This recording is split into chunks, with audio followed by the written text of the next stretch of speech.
अस्सलामुअलैकुम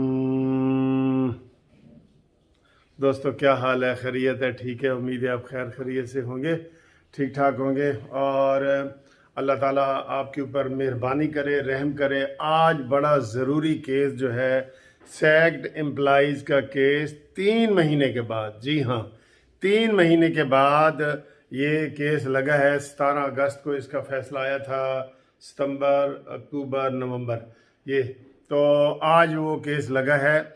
इतने अरसे के बाद, यानी कि पहली सुनवाई हुई है सुप्रीम कोर्ट में, जो है ना होनी है 1 बजे। ये इतना जालमाना फैसला है कि मैं बतौर सीनियर वकील मैंने कभी कोई जस्टिस के हवाले से कोई पर्सनल रिमार्क्स नहीं दिए, लेकिन जो मुशीर आलम है ना, इसको मैं बिल्कुल बहुत गंदी निगाह से देख रहा हूँ। मैं सख्त अल्फाज में बोल नहीं सकता, लेकिन उसने जब जाते जाते जो है ना वो आधे घंटे में वो फैसला किया ना, उसका मुझे बहुत ही गुस्सा है। और उसको ये समझ नहीं आई, तुम सुप्रीम कोर्ट के जस्टिस हो, कि तुम्हारे इस कलम से क्या तबाही आने वाली है, क्या सुनामी आने वाली है। ये सुनामी और तबाही, ये सारी एक ही नस्ल है, एक ही नस्ल है। ये सुनामी और तबाही फैलाने आए हैं।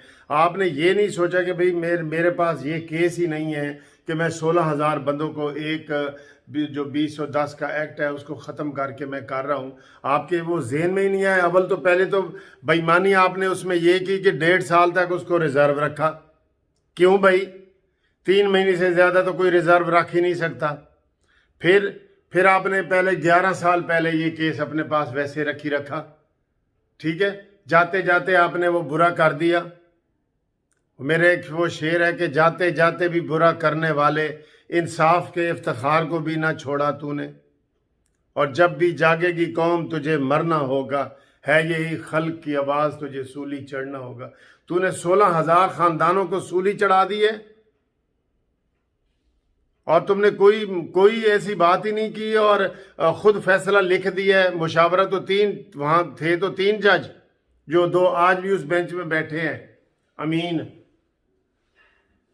तो आपने उसको जनाब अकेला, चूंकि लिखता एक जज है, आपने वो लिख के तो वो कर दिया बस, और अब आप घर में चले गए हैं। मैं कहता हूँ ये आज एक तो अल्लाह ताला इनको कामयाबी दे, क्योंकि वो सैक्ड मुलाजमीन के जो, अच्छा दूसरी बात देखें, इस्लामाबाद में भी हमने आपके सामने ये सैक्ड मुलाजमीन का केस किए हो, वहाँ भी दर्जनों के हिसाब से लोगों के हैं केस, मैंने किए हुए हैं, और दूसरे 2 और वकला भी हैं, उन्होंने भी किए हुए हैं। वो भी फैसला रिजर्व हुआ पड़ा है 2 महीने से। क्या मुसीबत है भाई, क्या मुसीबत है? तुम फैसले क्यों नहीं करते? इंसाफ करो, उसी वक्त करो। Delay of justice is denial of justice. अगर आप इंसाफ में तखीर करते हैं तो इंसाफ को कत्ल करते हैं। ये आपने नहीं पढ़ा जज बनने से पहले? सब जजों के लिए ये मैं ये कह रहा हूं कि वो जब भी उनके पास कोई फैसला आए, 15-15 दिन की जमानत हो जाती है, 15-15 दिन की फैसला नहीं लिखा जाता। तुम्हें लिखना नहीं आता, या तो हमारी ये मस्तियां हैं, ये इंसाफ नहीं है। एक दिन भी जमानत के बाद किसी को रखेंगे, वो हब से बेजा में आएगा, और हब से बेजा का मुल्जम बनेंगे जज, जो फैसला नहीं लिख रहा।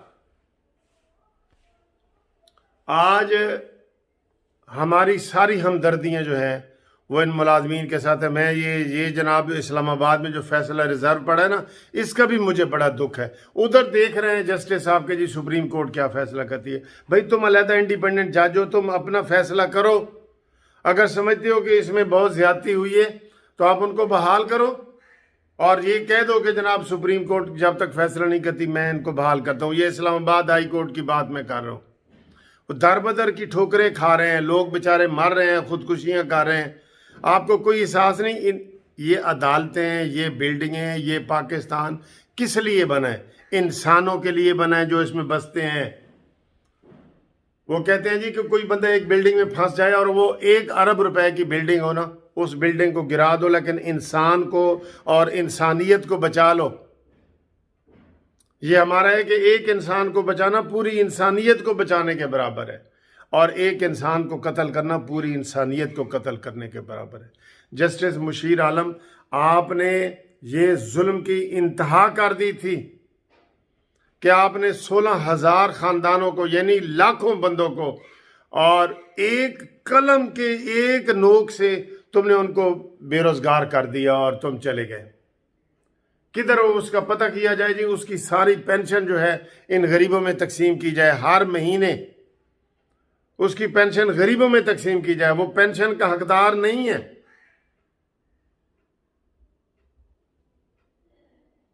ये आपको अल्फाज शायद सख्त लग रहे होंगे, लेकिन ये बिल्कुल मैं सही कह रहा हूं।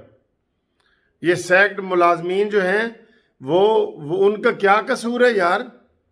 अब वो किसी ने 15 साल जॉब की है, किसी ने 10 साल की है, किसी ने 20 साल की है। अब वो इस उम्र में कहां जाएंगे, कहां जाएंगे वो नौकरी ढूंढने के लिए। कोई ओवर एज हो गया है, कोई अपाहज हो गया है, कोई जुल्म की इंतहा है यार। ये सिर्फ पाकिस्तान में हुआ है।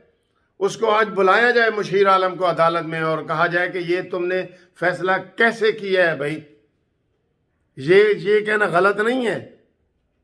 ये इनके पुरजोर इसरार की एहतजाज की वजह से आज हुकूमत ने भी अपील की हुई है। ये भी पहली दफ़ा हुआ है कि हुकूमत ने रिव्यू किया अपनी गलती तस्लीम करते हुए। लिहाजा हमारा ये मुतालबा है कि आज 1 बजे जो इनका केस समाअत होना है, इनको कोई मजीद डेट की लोलीपॉप ना दी जाए। अगर डेट डालनी ज़रूरी हो तो इनको बहाल करके डेट डाली जाए। ये मेरी रिक्वेस्ट है।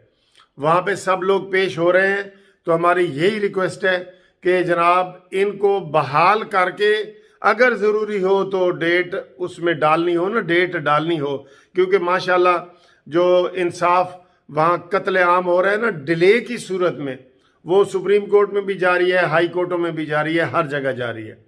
तो आप उनको अगर इसमें डेट लाजमी डालनी हो, अवल तो आज उनको बहाल करें। सीधी सीधी बात है। हुकूमत ने भी अपील रिव्यू फाइल कर दी है, गवर्नमेंट ने भी किया है, पटिशनर ने भी किया है। जिन्होंने किया है, जिन्होंने नहीं किया, सबके ऊपर ये लागू होगा इंशाल्लाह। उनको बहाल किया जाए और अगर उसमें कोई ज़रूरी और आपने कोई डॉक्यूमेंट्स वगैरह मांगने हैं, देखने हैं, करने हैं, तो इनको बहाल करके डेट डालें। ये रिक्वेस्ट है आपसे। तो दोस्तों ये वीडियो शेयर करें और हम सैक्ड मुलाजमीन के साथ हैं, उनके लिए ये दुआ भी कर रहे हैं, अल्लाह ताला उनको कामयाबी करे। ये बहुत मजलूम है, यकीन करो खुदा की कसम, ये बहुत ही मजलूम लोग हैं।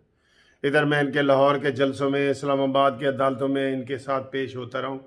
ये बहुत ही मजलूम लोग हैं, बहुत मजलूम लोग हैं।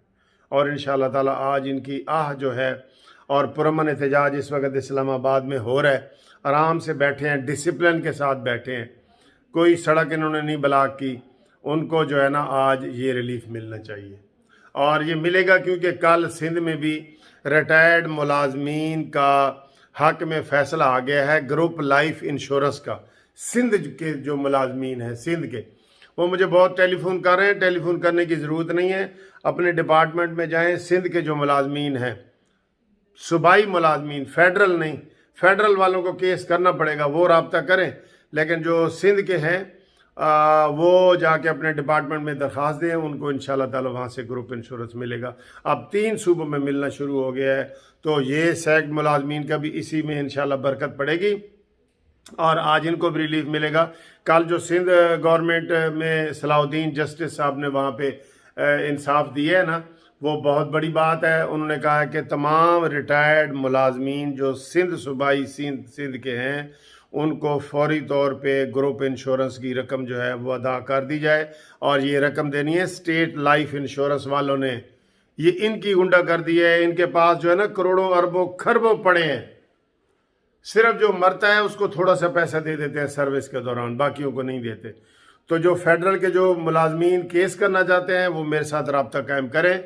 030047255752 उनको केस करना पड़ेगा। फेडरल वाले पूरे पाकिस्तान के, और जो पंजाब वाले हैं वो लाहौर हाई कोर्ट के लिए अब सिर्फ पंजाब रह गया, सिर्फ पंजाब रह गया सूबाई मुलाजमीन में। और फेडरल वाले सारे रहते हैं पूरे पाकिस्तान के। ठीक है, जो पाकिस्तान के अंदर बैठे हैं, बाहर बैठे हैं, वो रब्ता कायम करें। इंशाअल्लाह ताला आपको जो है वो रिलीफ मिलेगा। ये आपके अपने पैसे हैं जो आपको मिलने चाहिए यार। इसमें कोई हमने अपनी वकालतें नहीं चमकानी, आपको अपने पैसे मिलने चाहिए।